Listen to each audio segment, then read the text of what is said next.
because all the correspondence in peer review is confidential. So I can describe the crime, but I cannot identify the criminal, right?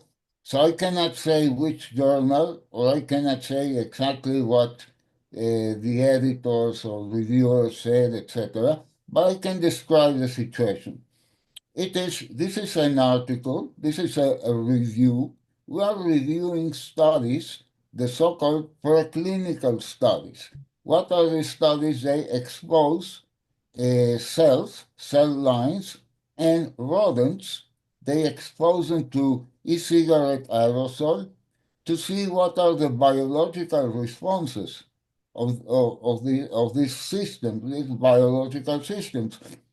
But it is very important that these systems are exposed to aerosols that are not predeterminately toxic, right? Because if I expose mice or rats or cells to an aerosol that would be unpalatable and repellent to humans, then the biological outcomes that we find are not reliable, are not applicable, right? So we revised 40 studies, preclinical studies that used the same exposure system. It was a computerized exposure, right? And what we found is that the aerosol that they generated is overheated and is also full of toxins.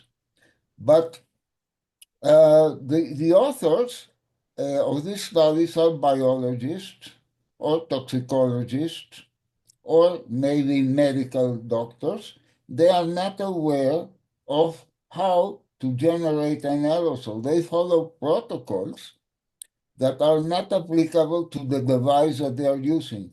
They are using to generate this um, to generate the aerosol, high-powered sub-ohm devices, but they puff them with a very small, inappropriate airflow.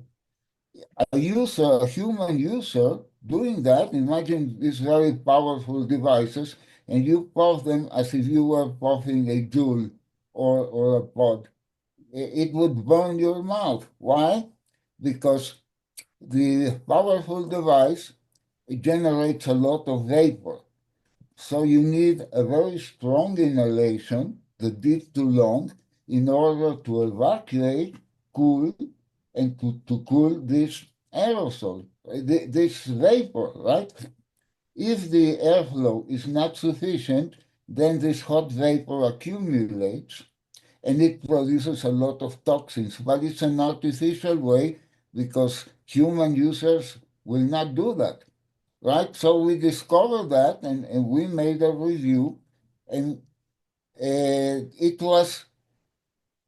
is amazing how three toxicological journals rejected it. Some of them rejected it outright.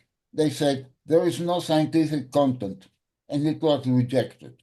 So we tried another one, and we had referees that did not address the technical arguments. They simply said, no, no, no, the authors are speculating and are doing assumptions taken as facts and so on.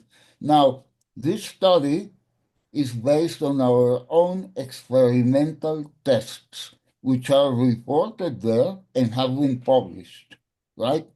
And they say, no, no scientific content, and they are speculating and making assumptions.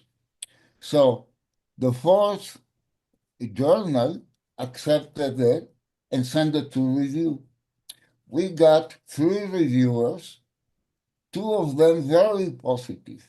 One of them was saying, great, publish it now. Another one wanted some minor corrections, not on the technical issues, but on the organization of the review.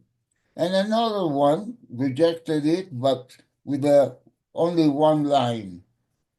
Anyway, but then before we sent our response to the reviewers.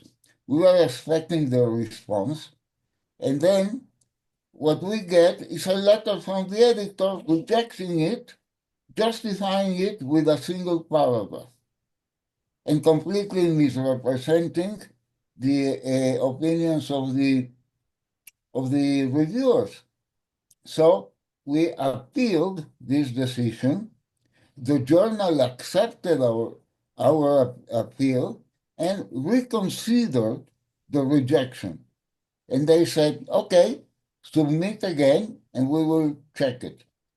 We submitted again, and after 2 weeks, we get the same rejection. In fact, we get a rejection that is even derogatory.